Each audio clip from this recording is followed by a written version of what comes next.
And we're here, the Wrenford Creative Halftime Show. Tonight's guest is the athletic director and the vice president for athletics and national engagement here at Carroll University, formerly a renowned football coach at the likes of Michigan State, Texas A&M, Nevada, Stanford, LSU, and most notably Notre Dame.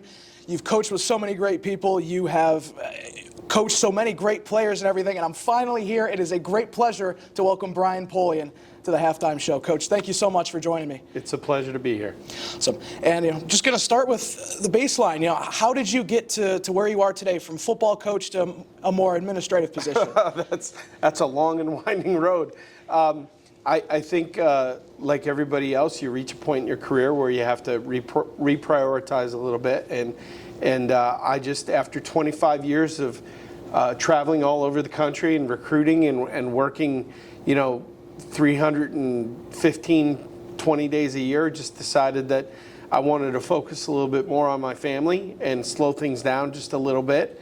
And while we were going through that discernment, that process, the opportunity at my alma mater presented itself, and my wife Laura and I kind of felt like this was a sign. So we've come back home and have enjoyed every minute of it. A lot of the ability to be agile and take on different roles, that was all born here, and that was born in the Jesuit tradition of being well-rounded, and that I was a history major, but you have to learn how to think critically, you have to learn how to write, you have to learn how to speak, and all the different relationships that you build across this campus, those moments, experiences teach you how to be agile. And so I think if you know ball, you know ball. It's like anything else, if you've got your 10,000 hours. But the agility to speak to different audiences, understand how you have to tailor your message, know who your stakeholders are, be able to analyze decisions from different perspectives.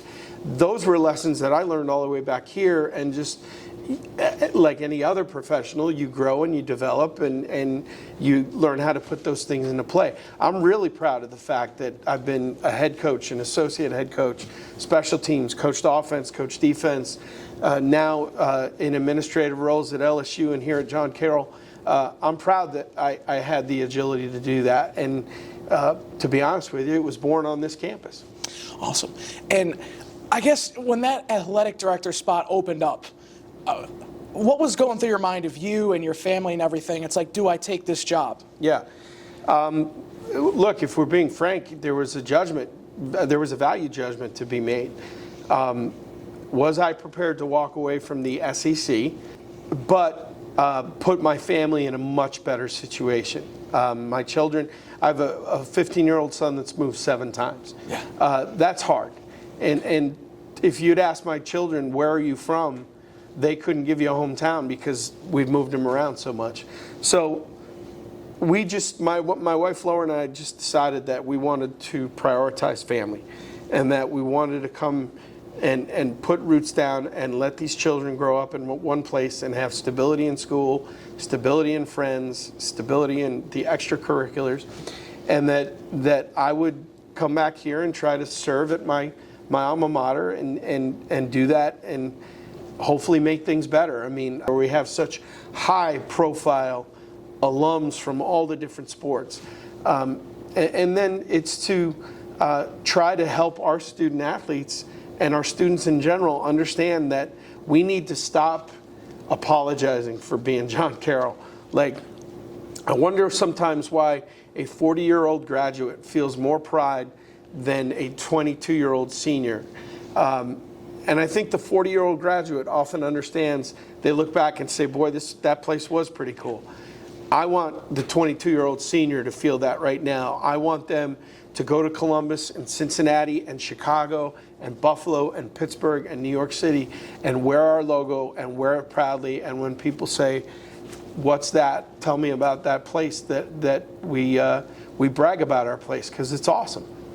Absolutely. And going from, like you said, high stakes D1 football coach, traveling, like you said, 315, 320 days in planes, and just going from that back to the smaller school, the smaller environment that you grew up in. Compared to your expectations with the reality of it, how was that adjustment for you? It's been difficult at times, to be honest with you. I mean, when you're used to walking out in front of 105,000 people in Tiger Stadium or 80,000 people in Notre Dame Stadium, and we come out and it's a big game and there's 6,000, 7,000, that takes some getting used to. But that's my issue, nobody else's. And that's not to devalue what happens here. It's just, you know, if you can't change your circumstances, you have to change your thinking. My circumstances, we are here because we want to be here and because I love this place and because it's best for my family. When I made that choice, I made the choice to walk away from 105,000 people. That said, the minute that the ball is kicked or the whistle is blown or it's tipped off over with men's and women's basketball, my heart beats the same exact way that it did when I was on the sidelines for LSU, Alabama, or Notre Dame, USC. I think if you're a competitor, you just love to compete. The thing that I miss the most is that I'm not in the weeds every day with the student athletes. When we win, sometimes I feel adjacent to it. Like I wasn't a part of it. I didn't sweat it out all week with these guys the way that you do as a coach. Mm-hmm. So I have to try to make my contribution in the way that is appropriate for my role. I think back to, you know, winning the basketball title, the conference tournament with men's basketball and how joyful that was. But the coaches and the players had that moment on the court. That belongs to them. I don't belong in there, not at the beginning. I come out afterwards because they're the ones that are sweating and bleeding every day, not me. And that has taken some getting used to. But like anything in life, when you make a change, there are things that are great. There are things that take some adjusting to. But that's life. That's what we do. Yeah, I was going to say, you know, having that kind of difficulty from being able to be a coach, get all of that emotion out to, you know, having to internalize it, you know, even when you're up here watching football games, I'm sure it, you know, takes a little bit of self-restraint to. Oh, it's awful. Yeah. Yeah. And it's not just, it's not football. It's any time.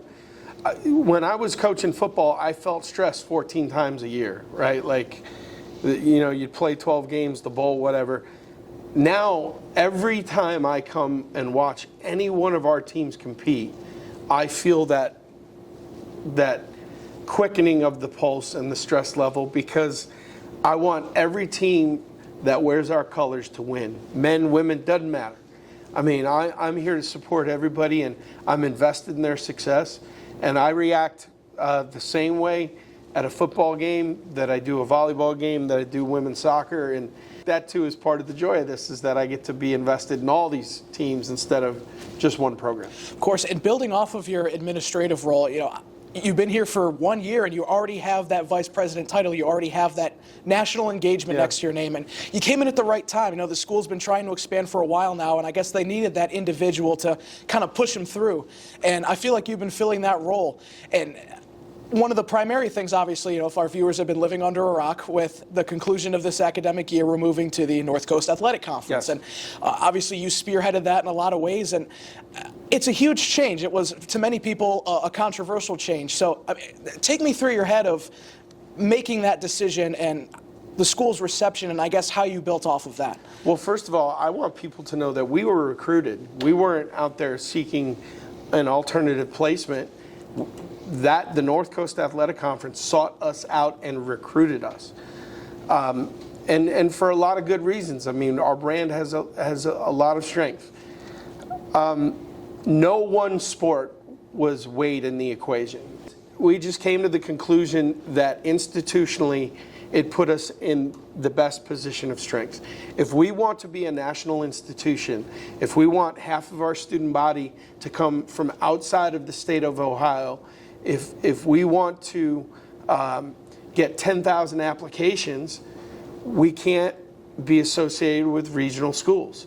And when you look at the NCAC, Denison, Oberlin, Kenyon, Ohio Wesleyan, these are places that recruit students from all across the country and have brand recognition in places like DC, Virginia, Boston, Atlanta, Charlotte.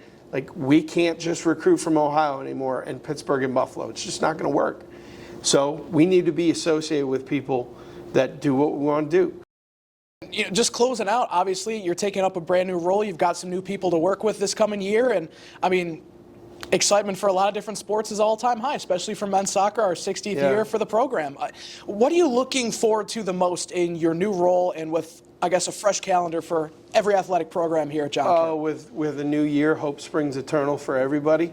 I would like to see our men's soccer team get back to competing for the OAC championship. I know that there were a couple difficult losses last year that were really uncharacteristic, and I'm excited to see that program. I'm excited about Daniel Tutsky now taking over as the director of cross country and track and field, and how our runners develop.